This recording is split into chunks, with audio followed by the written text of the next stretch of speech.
We have been planting trees for years now in different parts of the world, but mangroves are a whole different ballgame. These ecosystems are life support systems for coastal zones, especially here, where the battle against climate change is fought at the front lines.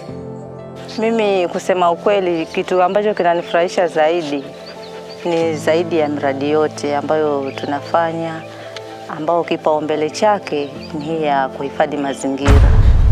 Despite their significance, mangroves are disappearing at an alarming rate due to deforestation, pollution, and climate change. It's part of the effect of cutting down these mangroves for charcoal. You see? And there are bigger mangroves that have been cut. So we are trying to restrict from cutting. Yes. Restoring and planting mangroves is not just about conservation. It is a fight for our survival.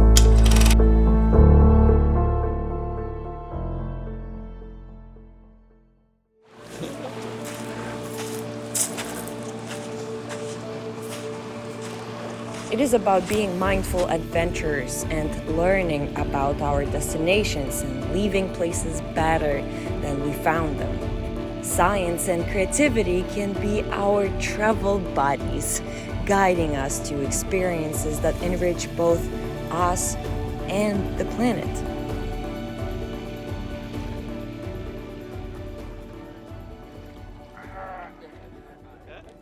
So we just arrived to this little island, a little bit dirty, surrounded by doggies, and we're gonna see how the community grows and plants mangroves in this area. We have a capacity of around 200 people here. That is those people that we've transported. And then there is a community that has come. So we are talking about more than 400 people here today. So we are looking at around 40,000 trees that are going to be planted today. And we started at 8 in the morning. How many trees can one person plant a day? How long does it take? It depends with your energy and your effort. Yes. Okay. Because like right now, this guy has just planted 100. 100 trees Since morning. You see? Yes. You see? Yes. So, yes. so Okay, you can I need to imagine plant 200 at least people, 100. if they're going to plant 100 each, how many Yes. are you going to plant? Well, I'm gonna try at least 50. I will try. Yeah, We're please not do. just here filming, okay? Please We're gonna do. do the hard work. So Yeah. let's freaking go. Mangroves are incredible.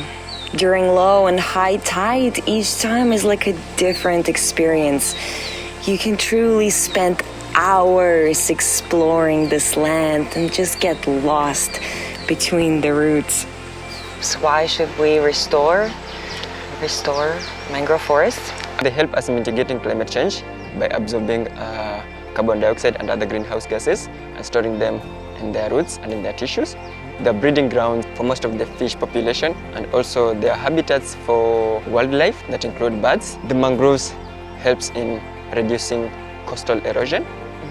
Yes, so they minimize the runoffs from getting into the corals that might dead. And if the corals are dead, then we're going to lose a lot of biodiversity that depends on the corals. Successful projects around the globe show that when companies, governments, and communities work together, the results can be transformative, and not only to restore ecosystems, but also to provide sustainable future. And did you know that you can also get involved as a traveler? They always have open tree planting days, so you can follow them on social media, help them to share their fundraisers, and of course, have so much fun by joining them in person. And how many have been planted? So far we started, we planted over 200,000.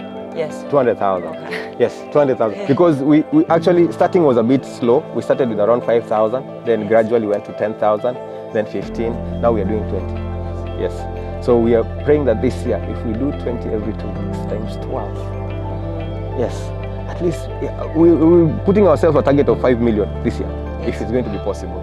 So basically that's what we're doing. We started here with this community. Yes. We traveled beautiful Kilifi looking for ways to make a difference.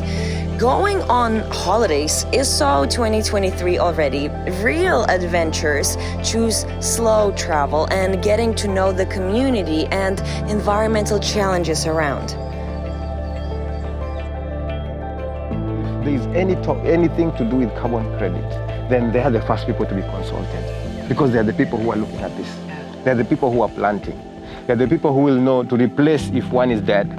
But again, if you don't involve them, how will they benefit? But how is it even possible? That's the thing. That's the thing. And I'm really, the government at times looks at me as I'm against them, but it's not that I'm against the government. I'm just trying to bring in facts. If there is anything about conservation, let us first of all go to the community that are doing conservation, consult them.